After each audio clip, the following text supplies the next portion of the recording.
But fellow fighters, you must never forget that Hitler, who loved military parades, ultimately met his end at the hands of the Americans, who never held them. Mao Zedong, who loved military parades the most, murdered everyone who joined him at Tiananmen Square. His comrades, his closest allies.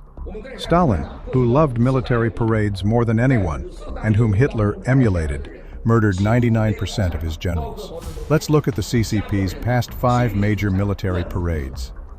During those 5 parades, almost no one who stood at Tiananmen Square met a good end, including Mao Zedong himself. Their families were torn apart. They are cursed, and even the earth will not take them after they die. Later, both Jiang Zemin and Hu Jintao were defeated by military parades. Military parades are a form of internal repression, an attempt to unify the party's thinking within the military, a way to consolidate power internally, a way to counter external threats and challenges to the party's own shortcomings and crimes, and a smokescreen to cover up internal problems. The timid and the ignorant are frightened. Some may even believe, after watching a military parade, that this regime is unchallengeable and that they must remain loyal to it. Many people even forget that they themselves or their wives and children were violated. Some may even willingly surrender their children to this evil group once again, perpetuating the CCP's long-standing strategy of so-called conscription, sending the young to serve as cannon fodder for the party.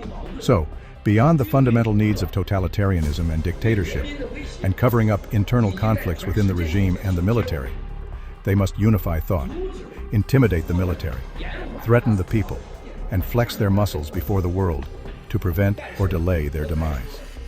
This is their core purpose. But let me tell you again, Hitler, who loved military parades, died at the hands of Americans who didn't. Stalin, who loved military parades, died in the wet of his pants, trampled to the ground by all his followers. No one in the parade-loving CCP has a good ending. And then there's the Japanese aggressor, Isoroku Yamamoto, who loved military parades. His plane was shot down by an ordinary soldier who was learning from his military parades, changing all the odds for the Japanese army on the international front.